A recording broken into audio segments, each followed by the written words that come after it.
आज आपल्याकडे मेहता पब्लिशिंगचे तिसऱ्या जनरेशनचे पब्लिशर अखिल मेहता आलेले आहेत. 100 वर्ष होत आलेत आता साहित्य संमेलनाला आणि मला असं वाटतंय की आता हे आउटडेटेड व्हायला लागलंय. काळाची आज ही गरज आहे की साहित्य संमेलन वर्षातून 3 वेळा व्हायला पाहिजे. 3 वेळा वर्षातून व्हायला पाहिजे. जर तुम्हाला नवीन वाचक पाहिजे असतील, नवीन लेखक पाहिजे असतील, तर त्यांना तुम्ही तो ग्लॅमर दाखवला पाहिजे. तो माझ्या वडिलांची संकल्पना होती आणि एक धोरण होतं आणि एक विजन होतं. आपल्याला प्रत्येक जिल्ह्यात आपलं दुकान पाहिजे. सो त्यांनी जे मला एक तो विजन दाखवला की नाही यार, ह्या व्यवसायामध्ये तू तुझं करिअर करू शकतोस. म्हणजे तू तुझ्या 10-15 मित्रांबरोबर ज्यावेळी चर्चा करत असतोस की पुढे आता 10वी नंतर तुम्ही काय करणार आहात, 12वी नंतर कुठल्या स्ट्रीमला जाणार आहात, त्यावेळेस मी अभिमानाने सांगायचो नाही, मी माझ्या वडिलांचा बिझनेस बघणार आहे, मला मराठी प्रकाशन व्यवसायामध्ये जायचंय. त्याच्यानंतर अर्थातच 2014ला मी ऑक्सफर्ड ब्रुक्स युनिव्हर्सिटी इथे मास्टर्स इन पब्लिशिंग असा एक कोर्स केला. मास्टर्स इन पब्लिशिंग असा कोर्स पण आहे. असा कोर्स आहे. पुस्तकाचे गट्टे कसे बांधायला पाहिजे, पुस्तकाचे सायझेस कसे आहेत, ते कप्पे कसे असायला पाहिजे, ते लाकडाचे असायला पाहिजे की स्टीलचे असायला पाहिजे, इथून पासून जी सुरुवात त्यांनी जी मला करून दिली. आणि त्यावेळेस मला जाणवलं की नाही, solutions are always present, you just need to have a broader thinking. आज मेहता पब्लिशिंग हाऊसचे 3000 टायटल्स आहेत. बरोबर. कुठलाही पुस्तक विक्रेता हे सगळे टायटल्स कॅरी करेल हे गरजेचं नाहीये. You should lead from the back. आणि ही काळाची गरज आहे. आज मी पण ते प्रॅक्टिकली करायचा प्रयत्न करतो की प्रत्येक स्टाफला त्यांना एम्पावर करायचंय. आपल्याला पुढे जाऊन त्यांना दाखवायचं नाही की काय करायला पाहिजे तुम्ही आणि काय नाही. आजही 2026 मध्ये सांगू शकतो की मेहता पब्लिशिंग हाऊस ही एकमेव संस्था आहे ज्याचे सर्व पुस्तकं ई बुक स्वरूपात उपलब्ध आहेत. कुठली 5 पुस्तकं आहेत जी सध्या स्टॉलवरती सगळ्यात जास्त विकली जात आहेत? आर्टिफिशियल इंटेलिजन्स आलेलं आहे, याचा पब्लिशिंगला धोका आहे का फायदा आहे? 15 दिवसापूर्वी आपण पुण्यात भेटलो. तिकडचे नंबर्स काय होते आणि इकडे काय एक्सपेक्टेड नंबर्स आहेत?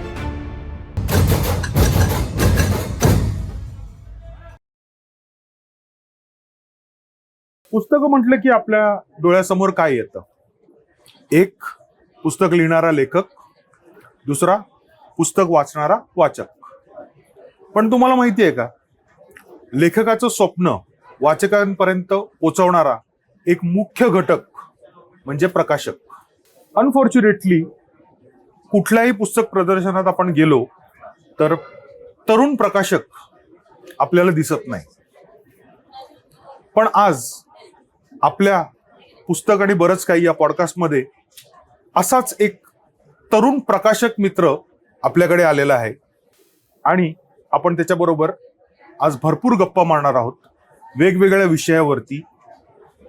तिसरी पिढी प्रकाशकांची, पहिल्या पिढीमध्ये आणि तिसऱ्या पिढीमध्ये फरक काय, आर्टिफिशियल इंटेलिजन्सचा त्यांना काय धोका येतोय, गुजराती मेंटॅलिटी धंद्यामध्ये किती महत्वाची आहे, प्रोफेशनल शिक्षण पब्लिशिंगमध्ये घेतलं पाहिजे का, आणि जर घेतलं तर त्याचे फायदे काय, नुकसान काय, या आणि अशा अनेक विषयांवरती गप्पा मारायला आज आपल्याकडे मेहता पब्लिशिंगचे तिसऱ्या जनरेशनचे पब्लिशर अखिल मेहता आलेले आहेत. धन्यवाद सर आणि नमस्कार सर्व तुमच्या व्ह्युअर्सना. साहित्य संमेलनातून एक मानाचा मुजरा. अखिलबाई, सगळ्यात सुरुवातीला आपला एक ट्रेडमार्क प्रश्न असतो. बरोबर. मूड कसा आहे? मूड सॉलिड आहे, पण मला असं वाटतंय की अजून चांगला होऊ शकतो. अर्थातच संतुष्ट राहणं हे आपल्या रक्तात नाही आहे. खरंय.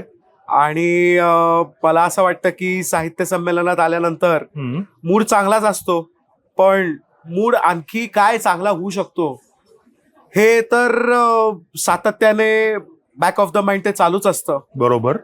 आणि तरी पण मी असं म्हणेल की हजारोच्या ऐवजी मे बी 100 आज वाचक आलेले आहेत, पण प्रतिसाद चांगला आहे. लोक पुस्तक घेतायत आणि शिवाय वेगवेगळे विषय पण हाताळतायत आणि एक सकारात्मक भावनेने पुढे चालू आहे. बर बर. अखिलबाई, 3rd जनरेशन इन पब्लिशिंग, लोक तुमच्याकडे कुठल्या अँगलने बघतायत? मला असं वाटतं की ज्यावेळेस 1976 जेव्हा मेहता पब्लिशिंग हाऊसची स्थापना झाली आणि त्यावेळेस अनिल मेहता माझे जे आजोबा होते त्यांनी हे सर्व सुरू केलं. अर्थातच त्यावेळेसचे चॅलेंजेस फार वेगळे होते. त्यावेळेस चॅलेंजेस असे होते की सप्लाय चेन मॅनेजमेंट ही व्यवस्थित नव्हती. बरोबर. त्यावेळेस ऑथर एवढे प्रोफेशनल नव्हते. मे बी रणजित देसाईंसारखे ऑथर ज्यावेळेस 2-2 दिवस मुंबईमध्ये आयडियल पुस्तक त्रिवेणीच्या बाहेर श्रीमान योगी वरती साईन करायला बसत होते, त्यावेळेस कदाचित आपल्याला असे लेखक आज सापडणार नाहीत की जे इतक्या पेशन्सने वाचकांना जुळण्यासाठी इतक्या तातडीने बसलेले आहेत उन्हापाण्याचं. बरोबर.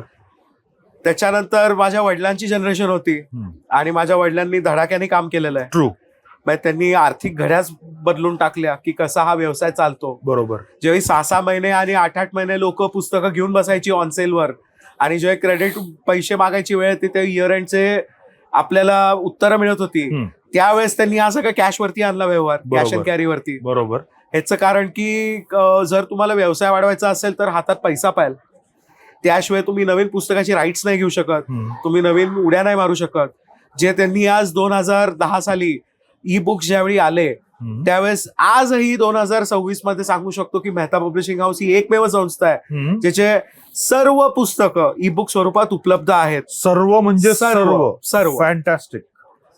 सो ही जी त्यांनी उडी मारली कदाचित आज त्याचं मला हे मिळतंय, आज त्याचे परिणाम मला बघायला मिळत आहेत. अर्थातच त्यावेळेस 2010 साली जेव्हा हे आम्ही काम सुरू केलं त्यावेळेस मी पण त्यात इन्व्हॉल्वच होतो. सो त्यातले छोटे मोठे निटिग्रिटी प्रॉब्लेम्स, देवनागरी लँग्वेज हे कसं काय आपल्याला ईपब स्वरूपात ते रिफ्लेक्ट व्हायला पाहिजे, इथून ती डेव्हलपमेंट सुरू झाली आहे. सो त्या सगळ्या पाहण्यासाठी त्यांनी जे झपाट्याने काम केलं तर ते खूप मोठं होतं. किंवा वेगवेगळे इतर फॉरेन लँग्वेजेस मधून, फ्रेंच असेल, जर्मन असेल, तिथून आपण पुस्तकं मराठीत आणली आहेत, जी पुस्तकं इंग्रजीमध्ये पण नाही आलेली, जी आपण मराठीत आणली. सो अशा एक विजनरी माझे जे वडील होते तर त्यांच्यावर काम करताना मला भरपूर शिकायला मिळालं की एक ते टीमवर्क असतं की मागच्या जनरेशननी आज जे काय रचून ठेवलं त्याच्यामुळे आज मी तिथून कॅरी फॉरवर्ड करू शकतो. परफेक्ट. जे आज मला आज ERP सिस्टम जर माझ्या बिझनेससाठी आणायची आहे तर त्यासाठी आधी डेटा मॅनेजमेंट नीट पाहिजे. राईट. सो त्यांनी डेटा मॅनेजमेंट नीट केलं म्हणून मी आज ERP सिस्टम इम्प्लिमेंट करू शकतो. बरोबर. त्यांची पण एक विजन होती की माझा मुलगा प्रोफेशनली पब्लिशिंग मध्ये एज्युकेशन घेतलं पाहिजे. फॅन्टॅस्टिक. त्यासाठी सुरुवात इथून झाली की तू पुस्तकाचे गठ्ठे कसे बांधायला पाहिजे. अगदी खरंय. मास्टर्स लेवलला आणि पुस्तकी ज्ञान आपण खूप काही करू शकतो, पण पुस्तकाचे गठ्ठे कसे बांधायला पाहिजे, पुस्तकाचे सायझेस कसे आहेत, ते कप्पे कसे असायला पाहिजे, ते लाकडाचे असायला पाहिजे की स्टीलचे असायला पाहिजे, इथून पासून जी सुरुवात त्यांनी जी मला करून दिली आणि त्यांनी जो मला एक ग्लॅमर दाखवला या इंडस्ट्रीमध्ये, भले ते सुधाताई मूर्ती असतील किंवा विश्वास पाटील सर असतील किंवा दमा बिराजदार असतील, त्या काळी ते मोठे लेखक होते, त्यावेळेस जस्ट आम्ही राईट्स अक्वायर केलेले. सो त्यांनी जे मला एक तो विजन दाखवला की नाही यार, ह्या व्यवसायामध्ये तू तुझं करिअर करू शकतोस. म्हणजे तू तुझ्या 10-15 मित्रांबरोबर ज्यावेळी चर्चा करत असतोस की पुढे आता 10वी नंतर तुम्ही काय करणार आहात, 12वी नंतर कुठल्या स्ट्रीमला जाणार आहात, त्यावेळेस मी अभिमानाने सांगायचो नाही मी माझ्या वडिलांचा बिझनेस बघणार आहे, मला मराठी प्रकाशन व्यवसायामध्ये जायचंय. तर त्यावेळीपासून जी एक सकारात्मक भूमिका जी सुरू झाली त्याच्यानंतर अर्थातच 2014ला मी ऑक्सफर्ड ब्रुक्स युनिव्हर्सिटी इथे मास्टर्स इन पब्लिशिंग असा एक कोर्स केला. मास्टर्स इन पब्लिशिंग असा कोर्स पण आहे. असा कोर्स आहे आणि दुर्दैवानी किंवा सुदैवानी जगात फार कमी ठिकाणी आहे. मे बी आता 2026 मध्ये त्याची संख्या नक्कीच वाढली असेल, पण भारतात अजून प्रोफेशनल युनिव्हर्सिटी लेवलला नाही आहे. म्हणजे प्रोफेशनली पब्लिशिंग शिकवणारं भारतात एकही युनिव्हर्सिटी नाहीये. पण ही करणं गरजेचं आहे, कारण फक्त इंजिनिअरिंगला जातो, डॉक्टरला जातो, CA होतो, ह्याच्या व्यतिरिक्त पण एक अँबिशन असं होऊ शकतं मला प्रकाशक व्हायचंय. फॅन्टॅस्टिक. का नाही लोक म्हणतात की मला डिरेक्टर व्हायचंय, तर लोक म्हणू शकतात मला प्रकाशक व्हायचंय, डिरेक्टर व्हायचंय, तर त्या लाईन मध्ये बिझनेस हा फक्त 2 विकेंडचा आहे. पण पुस्तक व्यवसायामध्ये एकदा पुस्तक बाजारात आल्यानंतर तो लाईफ टाईम आहे, 365 दिवसाचा तो. बरोबर आहे. तर म्हणून ज्यावेळी नवीन माध्यमं येतात की आज ई कॉमर्सचे एवढे प्लेयर्स आहेत, इतक्या वेगवेगळ्या पद्धतीने लोक रुजवत आहेत, पुस्तकं कशी विक्री व्हायला पाहिजे, तर त्यावेळेस एक नवीन पिढीने हातात घेतला पाहिजे, संकल्प घेतला पाहिजे हातात, की मला आज पुस्तक व्यवसायामध्ये जायचंय Fantastic. आणि मला आज पुस्तकं विकायची आहेत. का आज असं स्विगी आल्यानंतर म्हणतात लोक की मला क्लाउड किचन उघडायचंय, अमेझॉन आल्यानंतर म्हणा ना की मला पुस्तक विक्री करायची आहे. आज स्विगी आहे, स्विगी इन्स्टामार्ट हो, आहे किंवा हो. झोमॅटो ब्लिंकिट आहे, हो तर त्या माध्यमातून पण तुम्हाला 10 मिनिटात हातात पुस्तकं पोहोचवता येतात येतात. आता. हो मला माहितीये कोल्हापूरमध्ये मी लॉकडाऊन मध्ये होतो त्यावेळेस एक अतिशय यंग फेलो होता की ज्यांनी तो फक्त एक वेडा होता, तो वाचक, वेडा वाचक होता. त्यांनी सुरू केली डिलिव्हरी लॉकडाऊन मध्ये. हो आपल्या कोल्हापूरच्या स्टोअर मधून तो पुस्तकं घेऊन जायचा आणि रोज 20-25 पुस्तकं लोकांना घरी पोचून यायच होता. वंडरफुल. त्याचा जो आनंद होता, पैशांच्या व्यतिरिक्त त्याला जो आनंद मिळत होता पुस्तक घरी पोहोचवण्याचा, तो फार वेगळा होता. खरंय खरंय खरंय. आता हे माध्यमं वेगवेगळी आहेत आणि मला असं वाटतंय की थर्ड जनरेशन म्हणून 2 गोष्टी आहेत. एक म्हणजे कॉम्पिटिशन खूप आहे आता. आज टेक्नॉलॉजी अशी आहे की प्रकाशक होणं फार अवघड नाहीये. बरोबर आहे. आज AI आल्यामुळे कदाचित पुढच्या येत्या 5-7 वर्षात प्रूफ रिडिंग मराठीचं हे निघून जाईल. बरोबर. की हे प्रूफ रिडिंग राहणार नाही. सो कामं सोपं होत आहेत. तुम्हाला आज सॉफ्टवेअर म्हणजे अडोबीचं इनडिझाईन तुम्हाला हो. माहित असलं हो. की तुम्ही आज इझिली प्रकाशक म्हणून तुम्ही आज तुमचा व्यवसाय करू शकता. हो म्हणून प्रकाशक, थर्ड जनरेशन प्रकाशक म्हणून मला असं वाटतं की एक कॉम्पिटिशन जास्त आहे आणि ओव्हरऑल तुमच्याकडनं काय म्हणतात त्याला, नेचरची जी डिमांड आहे की तुम्ही आज कॉम्पिटिशन मध्ये सतत रोज त्या ह्याच्यात राहायला पाहिजे, त्या आवारात राहायला पाहिजे. बरोबर तर आहे. ते प्रेशर जास्त आहे. पण मला असं सेकंडली मला असंही वाटतं की आम्ही फार लकी आहोत जनरेशन. ज्यावेळी माझे वडील कदाचित धाडस करत असतील की हे नवीन पुस्तक आपण करायचं की नाही, बरोबर, त्यावेळेस त्यांच्या बॅक ऑफ द माइंड असं वाटत असेल की अरे 5 लाख रुपयाची इन्व्हेस्टमेंट आज आपण कमिट केली आहे. आज जर आपण होकार दिला एका नवीन लेखकाला की आज आपण हे पुस्तक प्रकाशित करू, ह्याचा अर्थ आपण 5 लाखाचा खड्डा खणला, कारण आपल्याला 1000ची आवृत्ती छापायची आहे, आपल्याला त्याच्यावरती काम करायचंय. पण आज माझ्यासारख्या वयोगटातल्या एका बिझनेसमॅन साठी आज खूप सोपं आहे, कारण मी असं म्हणेल आज प्रिंट ऑन डिमांड ऑप्शन आहे, 50च छापून बघू. सो मला आज त्या आकड्यांमध्ये विचार करायची गरज नाहीये. मला आज एक्सपेरिमेंट करायला वाव आहे. मला आज वेगवेगळे पद्धतीचे पुस्तकं आणायला वाव आहे. मी आज कुठंतरी माझ्या हातात फ्रीडम आहे की मी आज एक्सप्लोअर करू शकतो.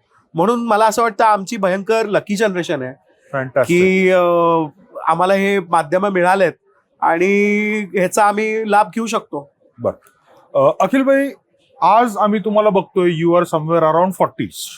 ओके, मला तुम्ही जेव्हा 10 वर्षाचे होतात तेव्हा तुम्हाला घेऊन जायचंय.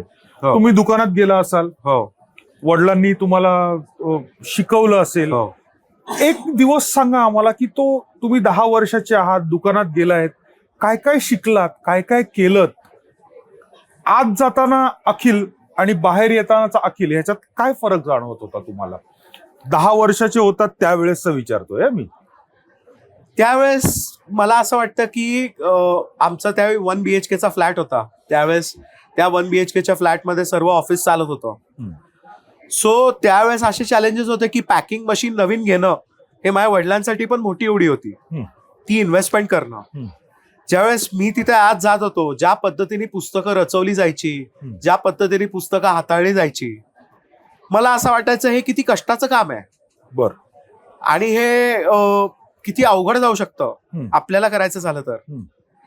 पण ज्यावेळेस त्यांनी एक किरकोळ असे त्या काळी की जेव्हा मी फक्त 10-15 वर्षाचा असेन आणि त्यांनी माझ्यासमोर पॅकिंग मशीन घेतलं आणि त्यावेळेस मला जाणवलं की नाही, solutions are always present, you just need to have a broader thinking. Fantastic.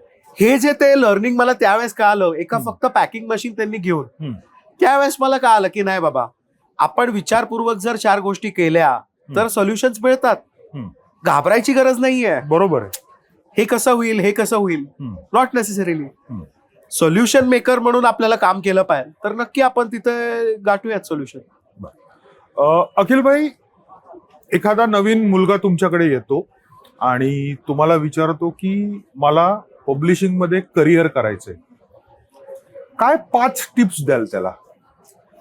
मी असं म्हणेल की पहिले एक बेसिक बिझनेस मॅनेजमेंट हे माहीत पाहिजे, कारण पब्लिशिंग हे शेवटी एक बिझनेस आहे. दुसरं मला असं वाटतं की संपादकांचं ऐकायला पाहिजे. भले तुमच्याकडे पैसे आहेत, नॉलेज आहे. आज मी 4 देश फिरून आलोय, मी 3 वेळा फ्रँकफर्टला गेलोय, 2 वेळा लंडनला गेलोय, बरोबर. तरी पण मी माझा संपादक मंडळाचा ऐकतो. ओके. मी तिथं शानपणा नाही करायला जात. ते म्हटले नाही करायचंय तर करायचंय, ते म्हटले ना नाही करायचंय नाही करायचंय. ठीक आहे. तिसरं असं की आता बॉस बनायची वेळ गेलीये.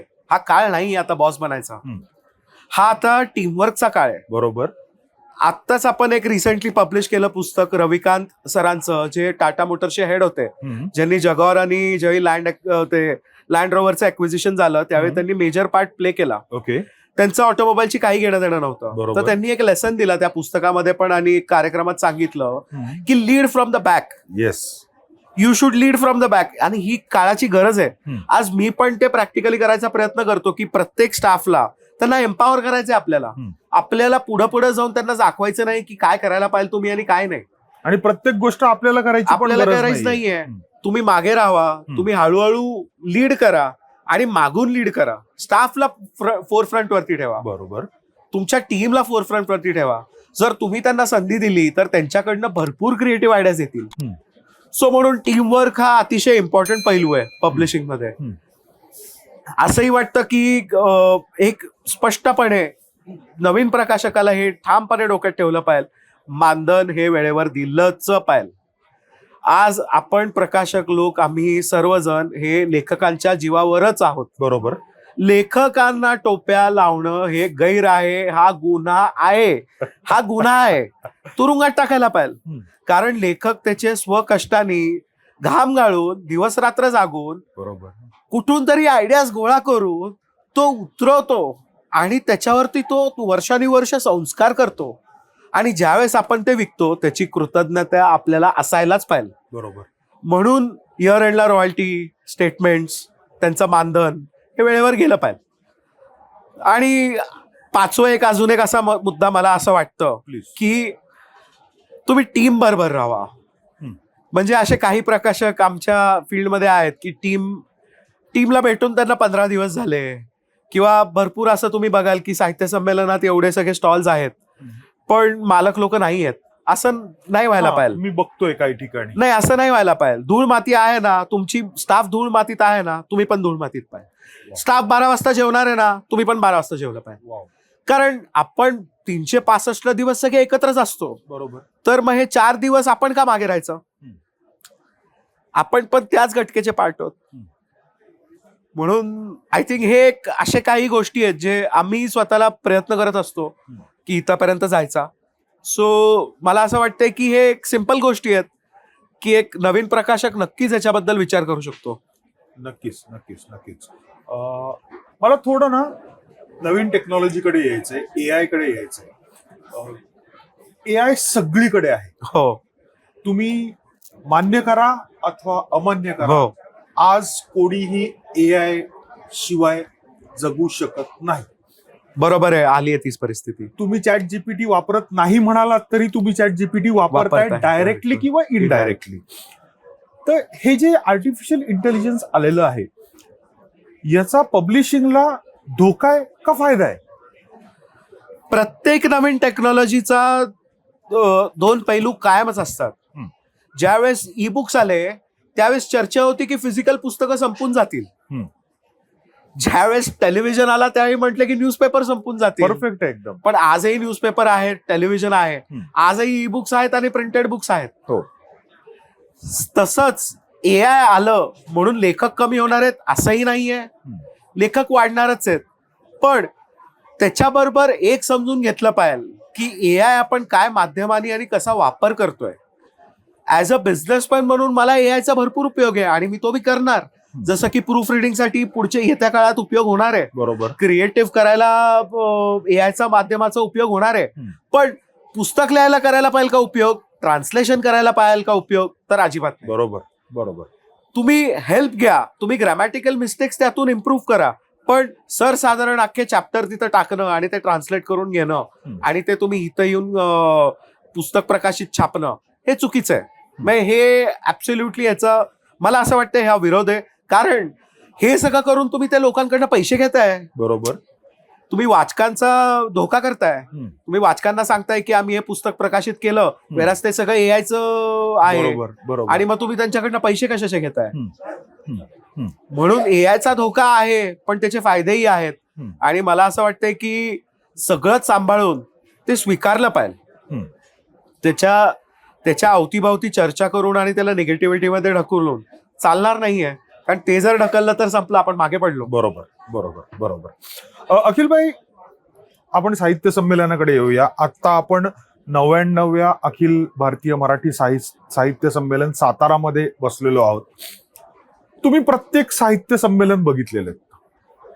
7-8 तरी बघितलेत. 7-8 तरी बघितलेले. ओके, मला सांगा 7-8 संमेलनांमध्ये फरक काय काय दिसला तुम्हाला? मी एक खरं सांगू का, मला असं वाटतंय की 100 वर्ष होत आलेत आता साहित्य संमेलनाला, आणि मला असं वाटतंय की आता हे आउटडेटेड व्हायला लागलंय. आउटडेटेड व्हायला लागलंय. बर, ह्याचं कारण असं आहे, ह्याचं लिट फेस्ट करायला पाहिजे का? लिट फेस्ट केलं पाहिजे. तुम्ही राईट्स मॅनेजमेंट बोलवली पाहिजे. तुम्ही वेगवेगळे राईट्सचे एक्सचेंजेस पण व्हायला पाहिजे. महाराष्ट्र सरकारने निधी काढायला पाहिजे की जर मराठी पुस्तक जर तमिळ, गुजराती, हिंदीमध्ये जर गेलं तर महाराष्ट्र सरकार त्यांना सपोर्ट करेल. बरोबर. आज हे तामिळनाडूमध्ये स्टॅलिन सरकार करतंय. बर. चेन्नई बुक फेअर मध्ये जर तुम्ही गेला तर त्यांनी जवळजवळ 1 कोटी रुपयाचा निधी काढला की जर तुम्ही तमिळ भाषेतून जर मराठी, हिंदी, बंगाली कुठल्याही लँग्वेज मध्ये जर तुम्ही त्याचं साहित्य प्रचार केला तर ते तुम्हाला खर्च आर्थिक मदत करतील, जी की खूप मोठी गोष्ट आहे. आज ही आपण केली पाहिजे. आज इथे 200-250 स्टॉल आहेत, पण मागच्याच 2 आठवड्यापूर्वी आपण पुणे पुस्तक महोत्सव मध्ये 800 स्टॉल बघितलेत. बरोबर आहे. एक प्रोफेशनल लेवलला सोशल मीडियाचा वापर कसा केला पाहिजे, त्याच्यानंतर डिजिटल अजून कुठल्या माध्यम आहेत त्याचा वापर कसा केला पाहिजे, वेगवेगळे इव्हेंट मध्ये कसे इव्हेंट केले पाहिजे, हे आपण सेलिब्रिटी कसे आणले पाहिजे, सेलिब्रिटीज कसे आणले पाहिजे, कुठले सेलिब्रिटी आणले पाहिजे. बरोबर. तुमचा आज कुपन सिस्टीम होती, कुपन्स कसे तुम्ही रुजवले पाहिजे. 18 वर्षाच्या मुलांना 100 रुपयाची आर्थिक मदत करून ज्यावेळी त्याला आपण प्रेरणा देतो की आपण एक नवीन पुस्तक घ्यावं, ही फार मोठी गोष्ट आहे. बरोबर आहे. म्हणजे आज 100 रुपयासाठी लोक, ती तुलना 100 रुपयाची नाहीये, ती तुलना मोटिवेशन आहे. बरोबर. म्हणून मला असं वाटतं किती आहे हे महत्वाची आहे. मला असं वाटतं की वर्ल्ड दिल्ली बुक फेअर आहे, चेन्नई बुक फेअर आहे, मी जयपूर लिट फेस्ट नाही बोलणार, पण असे 2-3 बुक फेअर तर आहेत. त्यात पुणे पुस्तक महोत्सव आहे, त्यांची मदत घेतली पाहिजे तुम्ही. त्यांचा अनुभव तुम्ही एक्सपिरियन्स करून साहित्य संमेलनात ते कसं रुजवता येईल हे तुम्ही बघितलं पाहिजे. बर, मी असं म्हणेल की दिल्लीला साहित्य संमेलन मागच्या वर्षी झालं. बरोबर. काय अचीव्ह केलं आपण तिथं जाऊन मराठी भाषा का रुजवतोय, जिथं सेम डे डिलिव्हरी तुम्हाला मराठी पुस्तकं उपलब्ध आहेत अमेझॉनवर. Whereas on a secondary note, सांगलीमध्ये साहित्य संमेलन 20 वर्ष झाले, अरे 2 पिढ्या गेल्या तिथे. बरोबर. मग दिल्लीमध्ये कशाला जायचंय आपल्याला परत. काळाची आज ही गरज आहे की साहित्य संमेलन वर्षातून 3 वेळा व्हायला पाहिजे. 3 वेळा वर्षातून व्हायला पाहिजे. आम्हाला जरा तुमचं याच्या मागचं विजन काय, आयडिया काय आहे जरा. एक तर आपल्या समोर ठाम उदाहरण आहे, नॅशनल बुक ट्रस्ट. आज सेंट्रल गव्हर्नमेंट बॉडी, बरोबर, ही आज गोव्यामध्ये करतीये, आज नागपूरमध्ये करतीये, आज पुण्यामध्ये करतीये. मुंबईचं त्यांचं विजन आहे. 3-4 ठिकाणी तर ते वर्षात करतायत. मग साहित्य संमेलन का नाही. बर, पॉप्युलेशन केवढं आहे. ज्यावेळी ही संकल्पना होती की मराठी भाषा आपल्याला महाराष्ट्रभर ठिकठिकाणी घेऊन जायची आहे, ती संकल्पना 75 वर्ष जुनी होती. आता मराठी भाषा लोक घेऊन जात आहेत, प्रकाशक घेऊन जातोय, अमेझॉन घेऊन जातोय, फ्लिपकार्ट घेऊन जातोय, Instagram, YouTube, book reviewers, newspapers. Marathi भाषा महाराष्ट्रभर सगळे घेऊन जात आहेत. मराठी मूड पण घेऊन जातंय. मग आज अर्थातच आज ऑल ओव्हर महाराष्ट्र तुमची व्ह्युअरशिप असणार आहे. मग तुम्ही मराठी लँग्वेज साठी कुठेतरी अँबॅसिडरचं काम करतात. ऍब्सोल्युटली. मग ते साहित्य संमेलनाने आता ते काम नाही करू. साहित्य संमेलनाने ऑथर्सना कसं प्रमोट करावं, आपल्या लिटरेचरला बाकीच्या प्रांतात कसं पोचवावं, ह्याच्यासाठी काम करणं गरजेचं आहे. आज पॉप्युलेशन केवढं आहे आपलं. आज जर 20 वर्ष होऊन गेली आहेत सांगलीला होऊन, मराठवाड्यामध्ये उदगीर आत्ता झालं मध्ये, त्यालाही आता 4-5 वर्ष होतील. बरोबर. नाशिकला होऊन परत 5-6 वर्ष झाली. नाशिकमध्ये नाशिकची कपॅसिटी नाही आहे का की 5 वर्षात एकतरी असे इव्हेंट व्हायला पाहिजे. प्रत्येक शहराची कॅपॅसिटी आहे ती. आज शहरं केवढी मोठी झाली आहेत. हो. आज संभाजीनगर सारख्या ठिकाणी इतका अफाट वाचक आहे. लास्ट कधी तिथं साहित्य संमेलन झालं मला तर आठवत पण नाहीये. म्हणून वर्षाला 3 ठिकाणी व्यवस्थित चांगल्या शहरात चांगल्या वाचकांसाठी, तिथल्या साहित्यिकांसाठी हे तिथं रुजवणं फार गरजेचं आहे. नाही, आयडिया खूपच रेव्होल्युशनरी आहे. सरकार बरोबर काही चर्चा झाली आहे का या नाही, संदर्भात? मी सरकार बरोबर किंवा कुणावर चर्चा नाही करणार. बर. मला फ्रँकली मी माझ्यापुरतं कसं काम करू शकतो तेवढा मी विचार करणार. बर. आम्ही ऑक्टोबरमध्ये एक ऑक्टोबर नावाचा आम्ही सेल करतो दिवाळी आणि दसऱ्याच्या आत. तर आम्ही ठिकठिकाणी 20 बुक सेलर्स बरोबर टायअप करतो महाराष्ट्रभर, प्रत्येक सिटीमध्ये. ओके. आणि आम्ही फ्लॅट 35% ऑफ देतो वाचकांना. 10 दिवसांचा तो आम्ही एक सेल करतो. सो त्याच्यात आम्हाला खूप चांगला प्रतिसाद येतो. पण त्याच्या मागची संकल्पना आम्ही एवढीच करतो की आम्हाला ऑल ओव्हर महाराष्ट्र हे करायचं. हे पुणे किंवा 2-4 पुस्तक विक्रेत्यांपुरतं आपल्या निगडीत नाही ठेवायचं आहे. बरोबर. त्याच्यासाठी मे बी आमचं काम 3 महिने अगोदर सुरू होतं. मे बी 3 साहित्य संमेलन करायचे असले तर परमनंट ऑफिस आणि परमनंट टीम आणि वर्षभर तुम्हाला काम करावं लागेल. पण जे करावं लागेल जे करायला पाहिजे. येस. जर तुम्हाला नवीन वाचक पाहिजे असतील, नवीन लेखक पाहिजे असतील, तर त्यांना तुम्ही तो ग्लॅमर दाखवला पाहिजे की साहित्य संमेलन हा ग्लॅमर आहे. बरोबर. हा फिल्मफेअर आहे, हा स्टारडस्ट आहे आणि तुम्हाला इथं यायची संधी मिळायला पाहिजे. बरोबर. म्हणून तुम्ही पुस्तकं लिहा, तुम्ही या रंगमंचावर या. बरोबर. तुम्ही पुस्तकं विका, तुम्ही इथं स्टॉल मांडा. आज आपण इथं लहान लहान मुलं पण बघतो. आज हे लहान मुलं 10 वर्षांनी मोठी होतील. ते असं नाही म्हणता का अरे ते इतिहासात होतं आमच्याकडे साहित्य संमेलन आलेलं. असं नाही व्हायला पाहिजे. हे एक साहित्य रोजच्या गोष्टी आहेत. रोज पुस्तक वाचन हे रुजवायला पाहिजे तुम्ही. बरोबर आहे. आणि मला असं वाटतंय मेहता पब्लिशिंग हाऊस तर्फे मला ही संधी घ्यायची आहे. मराठी मूडच्या या रंगमंचावर मला बोलायचं अशी संधी घ्यायची आहे की हे साहित्य संमेलन आपण शिवाजी पार्कला का नाही करू शकत. शेवटचं शिवाजी पार्कला झालेलं संमेलन हे 1999 मध्ये होतं. त्याला आता ऑलमोस्ट 26-27 वर्ष पूर्ण होणार. तर मला वाटतंय मुंबईचाही मराठी माणूस ताकदीचा आहे आणि मला असं वाटतंय मराठी भाषेचा शिवाजी पार्क हे गडकिल्ला पण आहे. तर म्हणून मला असं वाटतंय जे कुणी जे हे आहेत स्टेक होल्डर्स आहेत ह्याच्यात, ह्यांनी ह्या गांभीर्याने विचार केला पाहिजे आणि शिवाजी पार्कमध्येच हे साहित्य संमेलन, हा साहित्य उत्सव हा जवळजवळ 27 वर्षांनी परत घडवून आणला पाहिजे.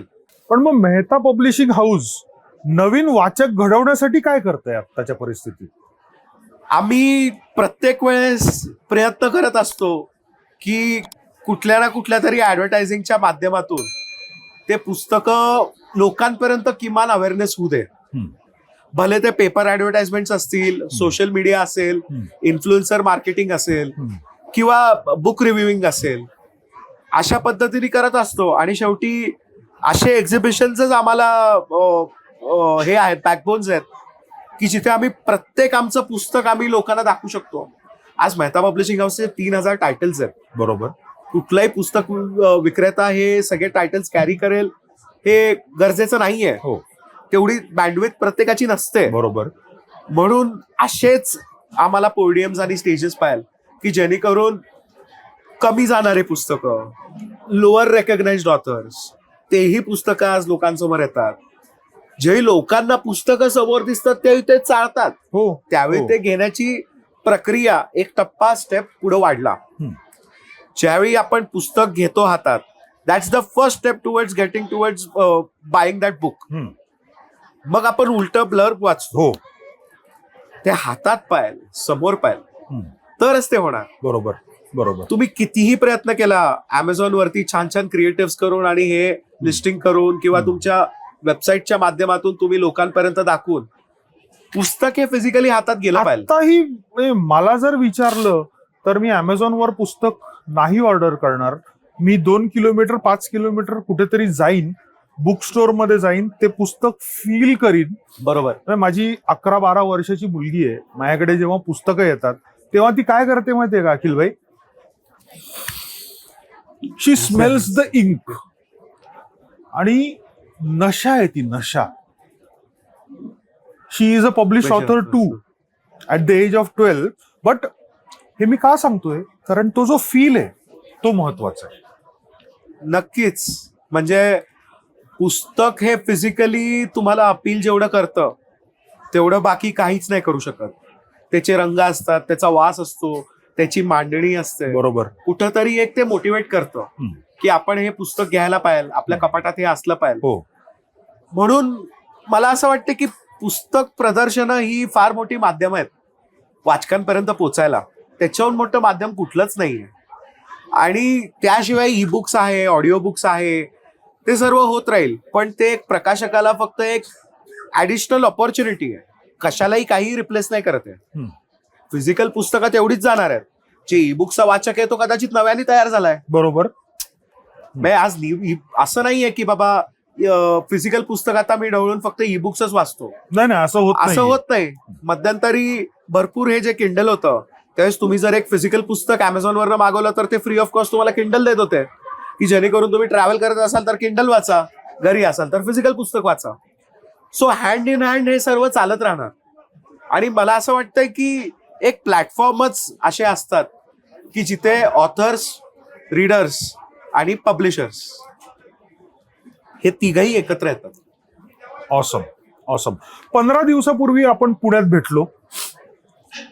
तिकडचे नंबर्स काय होते आणि इकडे काय एक्सपेक्टेड नंबर्स आहेत? जेव्हा मी नंबर्स म्हणतोय ना अखिल भाई, तेव्हा गुजराती माणसाला नंबर्स म्हणजे काय हे मला सांगायची गरज नाहीये. दिवसाला साहित्य संमेलनात म्हणजे असेही साहित्य संमेलन बघितलेत उस्मानाबादचे, कारण तिथे पुस्तक विक्रेतेच नाहीये. म्हणूनच तिथे उस्मानाबाद असेल किंवा यवतमाळ असेल, जेव्हा तिथे साहित्य संमेलन झालं त्यावेळेस रोजचे लाखोंची विक्री होत होती. म्हणजे कमीत कमी 2-1 लाख रुपये ते 3 लाख रुपये ही रोजची विक्री असायची फक्त आमच्या स्टॉलवरती. आज तेच पुणे पुस्तक महोत्सव मध्ये ते स्केल अप इंटू 2 टाइम्स झालं. वाव. ह्याचं कारण की त्यांचं ऍडव्हर्टायझिंग कॅम्पेनच इतकं जबरदस्त होतं. बरोबर. की लोक येत होते. म्हणजे एस्पेशली असं पण त्यांनी एक प्रूव्ह केलं की भीमथडी जत्रा पुण्यात चालू असून पण लोक पुस्तक महोत्सवाला गर्दी करतात. म्हणजे आज कुठपर्यंत ती क्रांती गेली. सो ऑफकोर्स पुण्याचा बाईंग क्लास वेगळा आहे, तिथला हे वेगळा आहे, पिंड वेगळा आहे, लोकांचं तिथं स्टुडंट वर्ग तिथं जास्त आहे, बाईंग कॅपॅसिटी जास्त आहे. सो म्हणून तेवढं लगेच हार्शली कम्पेअर नाही करायला पाहिजे आकडे.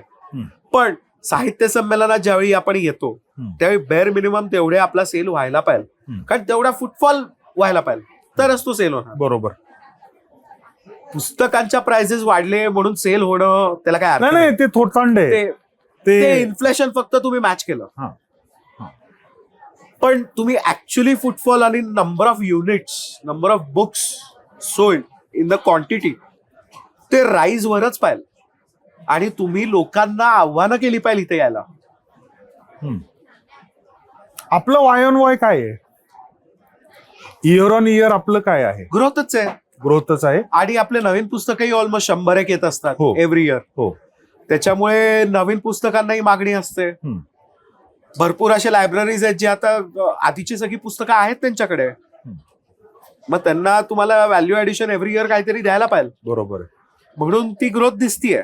म्हणून as a Mehta publishing house we have always been on the growth and which is very good and I am extremely proud of it. आणि मला असं वाटतं की ह्याचं मी श्रेय फक्त वाचकांना देतो की ते फक्त निगडीत नाही राहिलेले एखाद दुसऱ्या टॉपिक बरोबर. आज chicken soup for the soul सारख्या पुस्तकांनाही ते विकत घेतात, छावाही विकत घेतात, वाईज अँड अदरवाईजही विकत घेतात, रुचिराही विकत घेतात. म्हणजे सगळे डायव्हर्स टॉपिक्स आहेत पण ते विकत घेतात कारण तेवढी डायव्हर्सिटी आहे आपल्या देशामध्ये, आपल्या सोसायटीमध्ये. आपण वेगवेगळे विषय द्यायला पाहिजे. आम्ही रिसेंटली आता पब्लिश केलं पुस्तक. हम्म. बायोग्राफीज आपण करतच असतो की हो. अब्दुल कलामांची केली आहे, हो. आता रतन टाटांची आम्ही करणार आहोत, हम्म. दिग्गज लोकांची आम्ही केलेले आहेत. हम्म. आता परवा आम्ही केले बेबी पाटणकरची केली. बर. सो ती मुंबईमध्ये ड्रग लॉर्ड होती ती बाई. तर म्याव Drug म्याव lord. नावाचं पुस्तक, येस, हा. म्याव म्याव नावाचं पुस्तक आपण ते प्रकाशित केलं. हम्म. चांगला खप झाला, लोकांना आवडलं. Wow. हटके आहे वाचायला, बर बर. लोकांना असंही आवडतं वाचायला. बरोबर बरोबर. फक्त आपण बोधकथा देतात कधी कधी. नाही, ते दिवसच नाही राहिले आता खरं सांगायचं तर. म्हणजे तुम्हाला मी नाव घेत नाही, पण अशी काही प्रकाशन आहेत जे फक्त हटकेच पुस्तकं छापतात. बरोबर. आणि ते चुकीचं करतायत का? तर अजिबात अजिबात नाही, नाही. अजिबात नाही. And they are doing absolutely fantastic.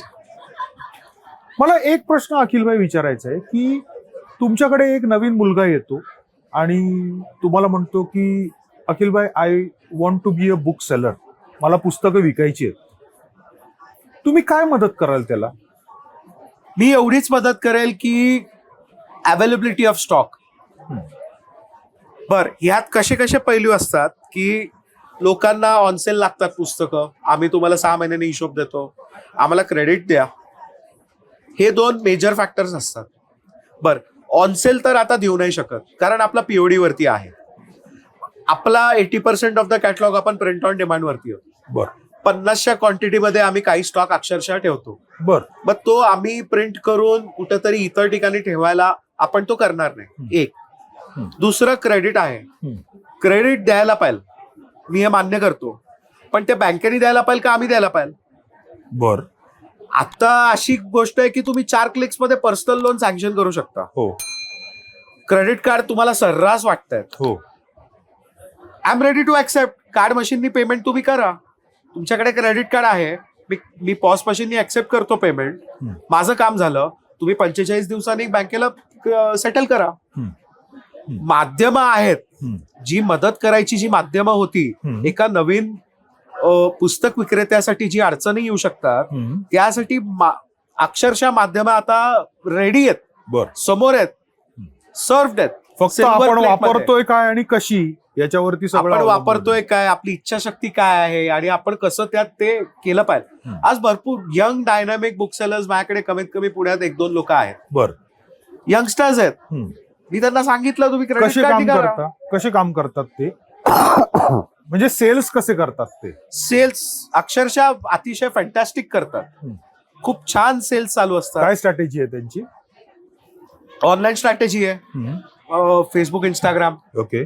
त्याच्यानंतर म्हणजे शून्यापासून त्यांनी इंस्टाग्राम अकाउंट आता 50,000 हजार फॉलोअर वरती नेलेले आहेत. बर बर. मग तिथून ते पुस्तकं विक्री करतायत. त्याच्यानंतर अर्थातच ऑनलाईन प्रेझेन्स त्यांचा ठेवतायत. वेबसाईट त्यांनी नवीन चांगल्या डेव्हलप केलेल्या आहेत. बरोबर. त्याच्याहून व्यतिरिक्त मला असं वाटतं की त्यांचं विजन पण क्लिअर आहे की मला माझं आज घर चालवायचंय. सगळ्यात महत्वाचं मला वाटतं ते आहे की तुमचं विजन क्लिअर असणं.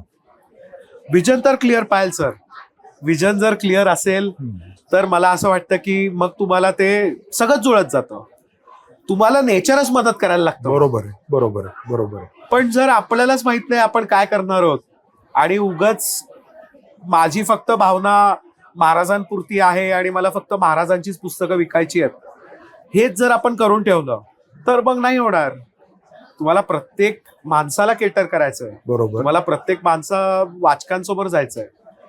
म्हणून काही खरंच यंग डायनामिक यंगस्टर्स बुकसेलर्स आहेत की जे करतायत काम आणि क्रेडिट आणि ऑनसेलसाठी रडगाणं नाही लावलेलं. बर. जे ट्रेडिशनल बुकसेलर्स अजूनही करतात हे सगळं, हो हो हो. जे की चुकीचं आहे मला असं वाटतं.